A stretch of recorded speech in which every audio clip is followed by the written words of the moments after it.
প্রত্যেক জগতের পরবর্তী জগতের কিছু আলামত পূর্বের জগতে থাকে। যেমন আমাদের পরের জগৎটা হচ্ছে বারজাখি জগৎ। তো বারজাখি জগতের কিছু চিহ্ন ওটা গায়েব, ওই গায়েবের জগতের কিছু চিহ্ন এই জগতে আছে। সেটা হচ্ছে ঘুম। প্রতিদিন আমরা একবার করে বারজাখি জগতে চলে যাই বা বারজাখি জগতের একটা স্বাদ নিয়ে আসি। মৃত্যুর পরবর্তী জীবনটাও এরকম, কিয়ামত হওয়ার আগ পর্যন্ত। এই জন্য ঘুমানোর সময় আমরা কি বলি যে আল্লাহুম্মা বিইসমিকা আমুতু, হে আল্লাহ আপনার নামে ঘুমাতে যাচ্ছি। জি না, এটার অনুবাদ হচ্ছে হে আল্লাহ আপনার নামে মৃত্যুবরণ করতে যাচ্ছি, মরতে যাচ্ছি। ঠিক পরের দিন সকালে যখন ঘুম থেকে উঠি তখন কিন্তু এটা বলা নাই যে আল্লাহ আপনার রহমত আপনার দয়া ঘুম থেকে উঠলাম। জি না, আহইয়ানা বাদামা আমাতানা, হে আল্লাহ মরে গেছিলাম, মরা থেকে বেঁচে উঠলাম। কি অনুবাদ দেখেছেন? দোয়ার অনুবাদ কি ভয়ঙ্কর, যে হে আল্লাহ মরে গেছিলাম, মরা থেকে সকালবেলা বেঁচে উঠলাম। তাহলে ওই যে মারা গেছিলাম রাতের বেলা, এটাই বারজাকি জগতের হালকা স্বাদ পরের জগতে। মানে আপনার মরার পরে কি হবে, ওই গায়েবের জগতের কিছু আলামত এই জগতে আপনি প্রতিদিন দেখতে পাচ্ছেন। এখন যারা ঘুম চলে গেছে এদের মধ্যে একদল মানুষের স্থায়ী মৃত্যু হয়ে যাবে ঘুমের মধ্যে, কেন আল্লাহ সুবহানাহু ওয়া তাআলা প্রত্যেক ঘুমন্ত বান্দার রূহকে তার নিকটে টেনে নেন। প্রত্যেক ঘুমন্ত বান্দার পবিত্র কোরআনের আয়াত, যাদের যাদের বাঁচিয়ে রাখতে চান তাদের রুহগুলো আবার ফেরত দিয়ে পাঠান যখন তারা ঘুম থেকে ওঠে। তো রুহ মানে হচ্ছে দেখা, শোনা এবং চিন্তা করার শক্তি, এটা রুহ থেকে আসে। এই জন্য আমরা যখন ঘুমাই তখন আমার দেখার শক্তিও নাই, আমার শোনার শক্তিও নাই, আমার চিন্তা করার শক্তিও নাই, তাহলে এখন আমার রুহ নাই। শরীরের সাথে একটা সম্পর্ক বজায় রেখে বের হয়ে গেছে, হালকা একটা সম্পর্ক বজায় রেখে বের গেছে। ওই সম্পর্কটা যদি আল্লাহ কাট করে দেয় এটা স্পট ডেড, আর উঠতে পারবে না পরের দিন সকালে। কিন্তু রুহের প্রকৃত কাজ হচ্ছে দেখা, শোনা, চিন্তা করা, এটা রুহের প্রকৃত কাজ। ঘুমের সময় যখন এই কাজগুলো অফ হয়ে যায় তখন রুহ বের হয়ে যায়। ঠিক এবার বারজাকি জগতে যখন আপনি চলে গেছেন তখন পরের জগতের কিছু আলামত আপনি কবরের জগতে পাবেন। মানে পরের জগৎটা তো জান্নাত এবং জাহান্নাম, কিয়ামতের পরের যে জান্নাত জাহান্নাম। তখন কবরে থাকা অবস্থাতেই জান্নাতের মৃদু আবহাওয়া আসবে, তাহলে আলামত দেখাচ্ছে যে এর পরের যে জগৎ সে জগতে তুমি জান্নাতে যাবা, সেটার কিছুটা আলামত নেও। যেমন দুনিয়াতে থাকতে তুমি ঘুমের মাধ্যমে পরের জগতের কিছু আলামত নিতা, এখন তুমি বারজাকি জগতে আছো, এখানে থাকা অবস্থায় এর পরের জগতের কিছু আলামত নেও। যদি জাহান্নামের হয়, শাস্তিযোগ্য বান্দা হয়, তাহলে জাহান্নামের গরম বাতাস আসতে থাকে তার কবরে। সরাসরি কিন্তু ওকে জাহান্নামে দেওয়া হয়নি, সরাসরি জান্নাতে দেওয়া হয়নি, কিন্তু তার পরের জগতে কি হবে তার কিছু ফিলিংস সে ওখানেই পাচ্ছে। এবং মানুষের আমলের ধরন অনুযায়ী এই রূহগুলো বিভিন্ন পর্যায়ে থাকে, আমলের ধরন অনুযায়ী। যেমন যারা শহীদ তাদের রূহগুলো পাখি হিসেবে জান্নাতে উঠতে থাকে এবং খাবারও গ্রহণ করতে থাকে, ইউরজাকুন, রিজিক দেওয়া হয়। তাহলে যারা শহীদ হয়ে গেল এদের রূহ পাখি হিসেবে জান্নাতে উঠতেছে। এদের চেয়েতেও যারা শ্রেষ্ঠ, শহীদদের চেয়েতেও যারা টপ লেভেলের রূহ, তারা আল্লাহ সুবহানাহু ওয়া তাআলার আরশের নিচে ঝুলন্ত অবস্থায় থাকে বারজাকি জগতে। এদের চাইতেও যারা টপ লেভেলের শ্রেষ্ঠ তারা হচ্ছে নবীরা। তারা দুনিয়া থেকে মৃত্যুবরণ করেছে, কিন্তু নবীদের বারজাকি জগতের জীবনযাপন আরও উন্নত পর্যায়ের, মানে কোয়ালিটি আরও বেশি। কোয়ালিটিটা কেমন? রাসূলুল্লাহ সাল্লাল্লাহু আলাইহি ওয়াসাল্লাম যখন গেলেন প্রথম আসমান, দ্বিতীয়, তৃতীয়, চতুর্থ, পঞ্চম, ষষ্ঠ, সপ্তম সব আসমানে নবীদের সাথে কথা হয়েছে। তো নবীরা তো মরে গেছে দুনিয়াতে, তাহলে ওখানে কিভাবে কথা হচ্ছে? নবীদেরকে সাথে করে না সালাত কিভাবে হচ্ছে? তথা নবীদের বারজাকি জগতের যে জীবন, সেটা বারজাকি জগতে আর যত রূহ আছে তাদের চেয়ে টপ কোয়ালিটির জীবন, যেখানে ইবাদত করাও সম্ভব, যেখানে কথা বলাও সম্ভব। মুসা আলাইহিস সালাম তো কতদিন আগে মরে গেছে, কিন্তু মুসা আলাইহিস সালামের সাথে মুহাম্মদ সাল্লাল্লাহু আলাইহি ওয়াসাল্লামের দেখা হচ্ছে মেরাজের সফরে এবং কথা বলতেছে। তাই এটা হলো বারজাকি জগতের জীবন, যেটা কিয়ামতের পূর্ব পর্যন্ত এবং মৃত্যুর পরের। তাহলে এগুলো তো গায়েব। এই গায়েবগুলোর উপর আপনার ঈমান, ইয়াকিন কোন পর্যায়ের, আপনি কোন জায়গা থেকে এগুলোর উপর ঈমান রাখেন? এগুলো কি আপনি চোখে দেখতে পাওয়ার মতো ঈমান রাখেন, না বাস শুনলাম দেখলাম শেষ? যতক্ষণ পর্যন্ত চোখে দেখতে পাওয়ার মতো ঈমান অর্জন এই জিনিসগুলোর উপর না হবে ততক্ষণ পর্যন্ত গোলামি থেকে মুক্তির রাস্তা তৈরি হবে না। এই জন্য ঈমান মজবুত করা সবচেয়ে জরুরি। আর যদিও আজকের দুনিয়ার বস্তুবাদী জগতে মনে হচ্ছে যে বস্তুবাদী জগতে কিভাবে গায়েবের উপর ঈমান রাখা যায়, কিন্তু আমি চিন্তা করে দেখলাম যে এই বস্তুবাদী জগতে গায়েবের উপর ঈমান মজবুত করার আরও বেশি রাস্তা তৈরি হয়েছে। আমার চিন্তা, আমি উল্টাভাবে চিন্তা করেছি যে মানুষ মনে করতেছে যে সে মোবাইলের আনন্দ বিনোদনের মধ্যে ডুবে যাচ্ছে, মদ জুয়া আড্ডা, পৃথিবীতে এমন কোনো গুনাহের রাস্তা নেই যেটা বর্তমানে উন্মুক্ত হয়নি, ফলত সে কীভাবে গায়েবের উপর ইয়াকিন রাখবে? গায়েবের তো কোনো আলামত কোথাও দেখাই যায় না। কিন্তু আমি চিন্তা করে দেখলাম যে না, আমরা আধুনিক যুগে যা যা ব্যবহার করতেছি তা আমাকে গায়েবের প্রতি ইয়াকিন তৈরি করতে আরও বাধ্য করা উচিত। কিভাবে আপনাকে বলি, আজ থেকে 100 বছর আগে এই সাঘাটার কোনো মানুষকে যদি এখন জীবিত করা হয়, 100 বছর আগে এই প্রোগ্রামে নিয়ে এসে বসানো হয় মুরব্বির জায়গায়, দিয়ে তাকে আমি বলবো যে মুরব্বি, আমি এখন যে কথা বলতেছি আমার এই কথাটা না 1000 কিলোমিটার দূরে আমেরিকাতে এখন বাজতেছে, এখন আমার এই কথা উড়ে গিয়ে আমেরিকাতে এখন বাজতেছে, কয়েক হাজার কিলোমিটার দূরে। মুরব্বি তো বিশ্বাস করতে পারবে না যে বলে এখানে, বলবে এখানে বাজবে লন্ডনে সাথে সাথে, এ কেমনি সম্ভব? এ তো গায়েব। এটা কিন্তু 100 বছর আগে এটাই গায়েব, 100 বছর আগে এটাই গায়েব।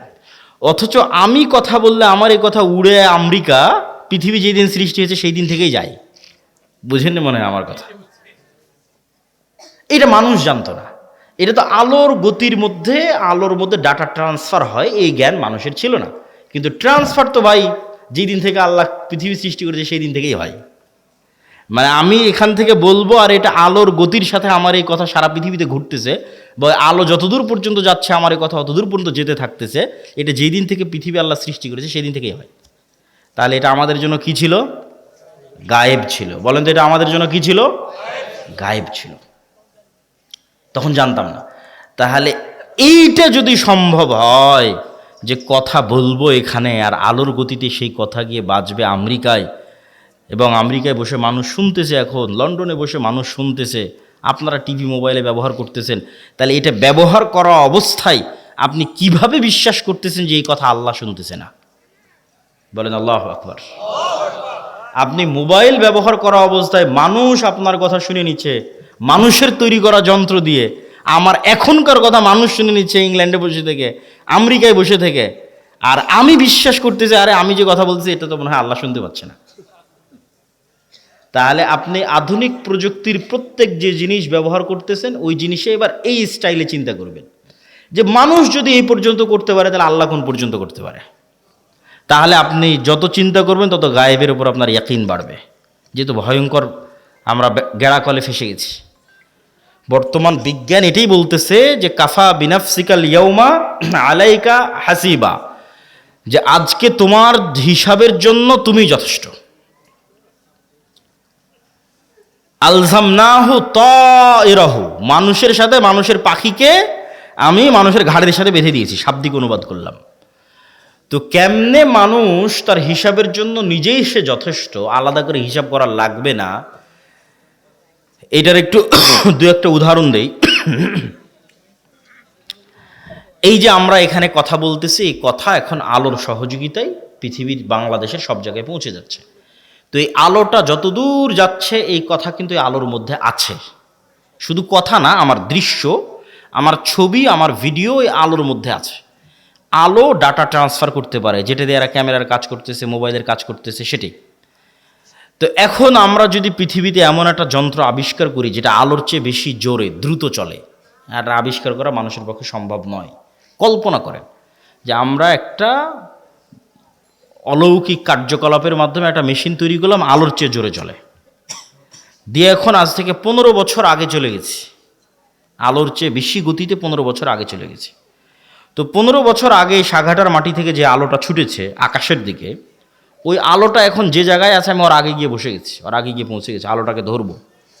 ওই আলোটাকে ধরার সময় যদি ওখানে আমি কোনো একটা মেশিন সেট করতে পারি, তাহলে 15 বছর আগে এই সাঘাটার মাটিতে বসে আমি যা করেছি তা লাইভ দেখতে পাবো। 15 বছর আগে সাঘাটার মাটিতে আমি যা বলেছি তা আমি লাইভ শুনতে পাবো। এগুলো একটাও হারিয়ে যায়নি, সব আলোর মধ্যে আছে। ওই যে বিজ্ঞান ব্যবহার করতেছে, এখন এখান থেকে উড়িয়ে নিয়ে গিয়ে আমেরিকা লন্ডনে বাজাচ্ছে, তোর তো আলোর সহযোগিতা, ওখান থেকে হারায় না। যে ধরতে চাইবে তোমাকেও ধরতে পারবে। যে তুমি রাতের অন্ধকারেও যদি কিছু করে থাকো সেটাও আলোর মধ্যে ভেসে থেকে গেছে, ওটা ধরা যাবে। লাইভ বদরের যুদ্ধ দেখা সম্ভব। শুধু আলোর গতিতে 1500 বছর আগে চলে যেতে হবে, তাহলে বদরের যুদ্ধ লাইভ দেখা যাবে, ক্যামেরা দিয়ে আর মোবাইল দিয়ে। মোহাম্মদ সাল্লাল্লাহু আলাইহি ওয়াসাল্লামের হাদিস লাইভ শোনা যাবে, কিন্তু যাওয়া সম্ভব নয়, তাই যেতে পারতেছি না। কিন্তু তোমাদেরকে বুঝাচ্ছি যে আমাদের হিসাব নেওয়া কত সহজ। আমাদেরকে যদি আল্লাহ সুবহানাহু ওয়া তাআলা ধরতে চায়, তাহলে অন্তত এখনকার বিজ্ঞান অনুযায়ী গায়েবের উপর আরও ইয়াকিন তৈরি হওয়া উচিত যে আমরা তো বড় বিপদে আছি। শুধু এই একটা নয়, এই যে পুনরুত্থান, আল্লাহ সুবহানাহু ওয়া তাআলা মানুষকে জীবিত করতে চায়, জীবিত করবে। তো মানুষের ডিএনএ যদি এখনকার বিজ্ঞান 10,000 বছর আগে ধরো যে ডাইনোসর চলে গেছে, তার ডিএনএ যদি পাই, তাহলে ওর ক্লোন করে কাছাকাছি ওই মানের, ওর ওই ডাইনোসরের কি ছিল না ছিল সব কিছু বের করে নিয়ে আসতে পারবে। তো মনে করো তুমি মাটির সাথে মিশে হারিয়ে গেছো, ভাগও যদি পাওয়া যায়, ওখান থেকে তোমার ডিএনএ যদি বের করা যায়, তাহলে ডিএনএ বের করলে তো যত দ্রুত এই সায়েন্স অগ্রগতি লাভ করতেছে, অদূর ভবিষ্যতে দেখবা যে তোমার ডিএনএ দিয়ে তোমার লিভার তৈরি করা যাচ্ছে, তোমার ডিএনএ দিয়ে তোমার কিডনি তৈরি করা যাচ্ছে, খালি রুহটা দিতে পারবে না। তাহলে বিজ্ঞানীরাই তোমাকে 10,000 বছর পর আবার বানাতে পারবে, খালি রুহটা দিতে পারবে না। তাহলে বিজ্ঞানীরাই যদি এই পর্যন্ত করতে পারে, তা আল্লাহ সুবহানাহু ওয়া তাআলা তোমাকে পুনরায় জীবিত করতে পারবে না? খুবই ভয়ঙ্কর। আল্লাহ সুবহানাহু ওয়া তাআলা অতি দ্রুত এবং অতি সহজে তোমাকে পুনরায় জীবিত করবে। এই জন্য মানুষের শরীরের সাথে মাটির প্রচণ্ড মিল আছে, প্রচণ্ড মিল আছে মানুষের শরীরের সাথে মাটির। আমরা যা খাবার খাই সব মাটি থেকে আসে, যা আমাদের পেটের মধ্যে ঢুকতেছে, এমন কোনো খাবার নাই যেটা তুমি মাটির সংস্পর্শ ছাড়া তৈরি করতে পারবা, আলোর সংস্পর্শ ছাড়া তৈরি করতে পারবা, পানির সংস্পর্শ ছাড়া তৈরি করতে পারবা, কিছু নাই। বলো কই আমি গরুর গোস্ত, তো গরু কি খায়? ঘাস খায়। ঘাস কোথায় হয়? মাটিতে হয়। কোনো খাবার নাই পৃথিবীতে যেটা ওখান থেকে আসতেছে না। তাহলে একটা কলা তৈরি হলো, মাটির কলার গাছ তৈরি হলো, কলার মধ্যে কি আছে? Magnesium, calcium. ওই সেম ম্যাগনেসিয়াম ক্যালসিয়াম তোমার শরীরের মধ্যে আছে। তাহলে ওই ম্যাগনেসিয়ামটা মাটির থেকে আসতেছে, তাহলে মাটির ম্যাগনেসিয়াম আর তোমার শরীরের ম্যাগনেসিয়াম সেম। আজকে আল্লাহ ওই কলা তোমার শরীরের মধ্যে দিয়ে এখানে কোষ তৈরি করতেছে, ব্লাড তৈরি করতেছে, এই কোষ এই সেম ব্লাড ওই মাটির মধ্যেই তৈরি হয়ে যাবে। কেনা সেম জিনিস ওখান থেকে এখানে আসতেছে। শুধু আল্লাহ এই শরীরের উপযুক্ত করার জন্য গাছগুলোকে তৈরি করে দিয়েছে, যাতে সরাসরি মানুষ মাটি খেতে পারবে না, ওখান থেকে ওই মাটির রস শুষেনে যে কলা হবে সেটা মানুষ খেতে পারবে, ওইটা রস শুষেনে যে আম হবে সেটা খেতে পারবে। কিন্তু ওই আমের মধ্যে যে ভিটামিন আছে ওই ভিটামিন মাটি থেকে এসেছে, ওইটা আমার সেম শরীরের মধ্যে আছে। তাহলে আমার শরীরের মধ্যে যা যা আছে তা মাটিতেও আছে। তাহলে মাটিতে সেল তৈরি করা মানে শরীরের কোষ তৈরি করা, মাটির মধ্যে কোষ তৈরি করা, মাটির মধ্যে ব্লাড তৈরি করা, এটা অনটুর ব্যাপার, সেকেন্ডের ব্যাপার। এই জন্য কবর থেকে মানুষ এভাবে তরতর তরতর করে তরতাজা গাছের মতো পরকালে কবর থেকে উঠে আসবে, মাটি থেকে উঠে আসবে। তো সম্মানিত উপস্থিতি, তাহলে আপনি গায়েবের ওপর যতক্ষণ ইয়াকিন তৈরি না করবেন ততক্ষণ আপনি সঠিক সিদ্ধান্ত নিতে পারবেন না। আপনার কাছে মনে হবে এই দুনিয়ায় আমার কাছে সব কিছু, অতএব আপনার সকল সিদ্ধান্ত হবে দুনিয়ামুখী। আর যখন আপনি মনে করবেন যে না এই দুনিয়া আমার কাছে কিছুই নয়, আসলে আমার প্রকৃত বসবাসের জায়গা জান্নাত, অতএব আমাকে এখানে বসে থেকে জান্নাতে ঘর বানাতে হবে, আমাকে এখানে বসে থেকে জান্নাতের বাগানে গাছ লাগাতে হবে, আমার স্থায়ী থাকার জায়গা হচ্ছে জান্নাত। এই কল্পনাটা যেই দিন যত মজবুত হবে তত গোলামি থেকে মুক্তির রাস্তা সহজ হবে। এই কল্পনাটা মজবুত হওয়া জরুরি। আল্লাহ সূরা বুরুজের মধ্যে বলছেন ওমা রাকামু মিনহুম ইল্লা ইউমিনু বিল্লাহিল আজিজিল হামিদ, যে সূরা বুরুজের ঘটনায় পুরো একটা এলাকার মানুষকে জ্বলন্ত আগুনে নিক্ষেপ করে দেওয়া হয়েছে, বা হয় ঈমান পরিত্যাগ করো না হলে আগুনে ঝাঁপিয়ে পড়ে মরে যাও। তো মা তার কোলের সন্তান সহ আগুনে ঝাঁপ দিয়ে পড়ে যাচ্ছে। এটা কেমনে সম্ভব? এটা সম্ভবের একটাই রাস্তা, ওরা যে আগুনে ঝাঁপ দিচ্ছে ওই আগুনকে ওরা নিশ্চিত জান্নাত মনে করতেছে। আর বাড়িতে ফিরে গেলে যে এসি ফ্রিজ ফ্যানের বাতাস আছে ওইটাকে ওরা নিশ্চিত জাহান্নামের আগুন মনে করতেছে। শুধু মনে করা নয়, ইয়াকিনের লেভেলে ওদের বিশ্বাস। ফলত ওরা আগুনে ঢুকতেছে না জান্নাতে ঢুকতেছে? জান্নাতে ঢুকতেছে। এটা ছাড়া আপনি ঢুকতে পারবেন না। এই লেভেলের ইয়াকিন ছাড়া আপনি ঢুকতে পারবেন না। ওরা তো আগুনে ঢুকতেছে না, জান্নাতের মধ্যে ঢুকতেছে, দেখতে পাচ্ছে এটা জান্নাত। এই সেম পরীক্ষা তো দাজ্জালের পরীক্ষা এরকমই হবে। দাজ্জালের জান্নাত হবে জাহান্নাম, দাজ্জালের জাহান্নাম হবে জান্নাত। তাহলে আপনি যেদিন এই পরিমাণের কল্পনায় যেতে পারবেন যে আমার স্থায়ী শান্তিটা কোথায়, আমার স্থায়ী আরাম কোথায়, আমি যদি আজকে আমার বাপ মা থেকে আলাদা হয়ে যাই, আমি যদি আজকে আমার ছেলে মেয়ে থেকে আলাদা হয়ে যাই, আর যদি জীবনে কোনো দিন আমার বাপ মায়ের সাথে দেখা না হয়, আমার আর যদি জীবনে কোনো দিন ভাই বোনের সাথে দেখা না হয়, আমার যদি আর জীবনে কোনো দিন আমার আত্মীয় স্বজন পাড়া প্রতিবেশী ছেলে মেয়ে স্ত্রী পুত্রের সাথে দেখা না হয়, তাহলে এর চেয়ে কষ্টের পৃথিবীতে আর কিছু নাই। এটা তাহলে কোনো জীবনই হলো না। বরং যদি এর বিপরীতটা হতো, যে এই যমুনা নদীর পাড়ে আমার একটা বিশাল বাড়ি থাকলো, বাংলো বাড়ি, আর সেই বিশাল বাংলো বাড়িতে আমি স্থায়ীভাবে আমার ছেলে মেয়ে স্ত্রী পুত্র বাপ মা সবাইকে নিয়ে, কোনো মৃত্যু নাই, কোনো অসুখ নাই। ছোটোবেলায় যেরকম যমুনা নদী থেকে একটু গোসল করতাম, ওরকম মাঝে মধ্যে গিয়ে গোসল করে আসবো, একটু মাছ ধরতাম, মাঝে মধ্যে একটু মাছ ধরে আসবো, নৌকা চালাতাম, মাঝে মধ্যে একটু নৌকা চালিয়ে আসবো, আর এই জীবনটা পার্মানেন্ট। এইটা যদি তোমার কাছে মনে হয় যে এটা জীবনের সবচেয়ে বড় সফলতা, তাহলে এটা জান্নাতে সম্ভব। সবাই যদি জান্নাতে যায়, তাহলে সবাইকে নিয়ে স্থায়ী পার্মানেন্টলি জান্নাতে এটা বাস্তবায়ন করা সম্ভব। তো এই জন্য মানুষের প্রকৃত জীবন হচ্ছে জান্নাতের জীবন। আর দুনিয়ার জীবনটা কেমন?